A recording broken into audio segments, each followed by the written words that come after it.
আসসালামু আলাইকুম এভরিওয়ান, কেমন আছেন সবাই? আমি আল্লাহর রহমতে অনেক ভালো আছি। আজকে আরেকটা ব্লগ ভিডিও নিয়ে আপনাদের সামনে হাজির হয়ে গেলাম। আজকে বাসায় বাচ্চারা বললো যে রাত্রেবেলা আমরা বাইরে খাবো, বাসায় খাবো না। তো যেই বলা সেই কাজ, বেরিয়ে পড়লাম সন্ধ্যার পরে। তো কিছুক্ষণ ঘোরাঘুরি করে এখন আমরা কোথায় খাবো সেই রেস্টুরেন্টটা খুঁজে পাচ্ছিলাম না। উত্তরার মোটামুটি অনেকগুলো রেস্টুরেন্টে আমাদের খাওয়া হয়ে গিয়েছে, যেহেতু আমি উত্তরায় থাকি। তো ম্যাক্সিমাম সময় কিন্তু আমরা কোনো শিডিউল ছাড়াই কিন্তু বাইরে খেতে বের হয়ে যাই। তো সেক্ষেত্রে মোটামুটি প্রায় সব রেস্টুরেন্টে আমাদের খাওয়া শেষ। তো নতুন কিছু খুঁজছিলাম। তো আমার মেয়ে বলল যে চলো আমরা 12 নম্বর সেক্টরে যাই, সেখানে মুলতানি ডেরা নামে একটা রেস্টুরেন্ট আছে। ওটা মূলত একটা পাকিস্তানি খাবারের দোকান, আর ওইখানে বিরিয়ানি নাকি অনেক বেশি মজা হয়। তো আমাদেরকে নিয়ে গেল। তো আমরা যেহেতু সেই লম্বা একটা সিরিয়াল দিয়ে দাঁড়িয়ে আছি, এত মানুষ ওখানে। আর খাবারের দোকানের স্পেসটা অনেক কম ছিল, সেই তুলনায় প্রচুর মানুষ। তো কিছু মানুষ দাঁড়িয়ে থাকে সিরিয়াল দিয়ে টোকেন নিয়ে, আবার কিছু বসে থাকে। এর মধ্যে কিছু মানুষ আছে অযথাই কিন্তু খাওয়ার পরে বসে থাকে, গল্প করতে থাকে। এখান দিয়ে যে আরও কিছু মানুষ দাঁড়িয়ে আছে খাবারের অপেক্ষা, তাদের সেই খেয়ালে থাকে না, তারা তাদের মতো করেই গল্প করতে থাকে।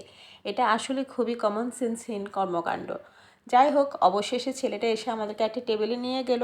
তারপর আমরা যখন খাবার অর্ডার দিতে গিয়েছি, যেই আমরা বিরিয়ানি অর্ডার করলাম, খেলাম একটা ধাক্কা। বললো যে বিরিয়ানি তো এখন পাওয়া যাবে না, বিরিয়ানি থাকে আমাদের লাঞ্চে। সন্ধ্যার পরে মেনুও থাকে আমাদের কাবাব আর রুটি। তো কি আর করা, অবশেষে আমরা বাধ্য হয়ে রুটি কাবাবে অর্ডার করলাম। এতক্ষণ সিরিয়াল ধরে দাঁড়িয়ে থেকে এখন তো চলে যেতে পারি না। তো যাই হোক, আমরা বসার পরে ওরা আমাদেরকে একটা ওয়েলকাম ড্রিঙ্কস দিয়েছে, জিরা পানি। সেটা কিন্তু খেতে বেশ মজা ছিল। তো পরে আমরা অর্ডার করলাম গার্লিক নান রুটি, আর ছিল চিকেন তন্দুরি, পায়া, আর চিকেন শিক কাবাব, আর সাথে কিছু সস ছিল। খাবারটা মোটামুটি ভালোই ছিল, অন্যান্য রেস্টুরেন্টের তুলনায় ডিফারেন্ট টেস্ট ছিল। তা আমরা মজা করে খাবারটা এনজয় করছিলাম। ও সাথে আবার আমরা মাঠা নিয়েছি।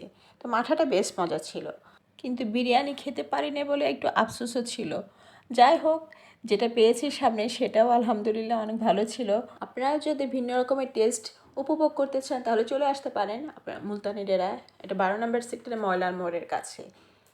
তো আমরা খাওয়া দাওয়া খাচ্ছিলাম, গল্প করতেছিলাম, অন্যান্য মানুষদেরকে দেখতেছিলাম। আর দোকানটা এত বেশি চলে যেটা আসলে বলার মতো না। মানুষ এসে সিরিয়াল দিয়ে দাঁড়িয়ে থাকে, মানে ভিতরে দাঁড়িয়ে থাকে, বাইরে দাঁড়িয়ে থাকে, ওরা সিট দিতে পারে না। আমরা নিজেরাও কিন্তু এখানে প্রায় আধা ঘন্টার উপরে দাঁড়িয়েছিলাম, তারপরে যাই বসতে পারছি ফাইনালি। ওদের দোকানটা আবার 11টার মধ্যে ক্লোজ করে দেয়। তো আমরা খেতে খেতে প্রায় 10:30 বেজে গিয়েছে। তো আমরা অপেক্ষা করছিলাম খাওয়ার শেষে একটু চা খাবো, কারণ ওদের চা সার্ভিংয়ের সিস্টেমটা খুব সুন্দর ছিল, দেখেই লোভ লাগছিল। তো ডেকে বললাম যে আমাদেরকে একটু চা দেন।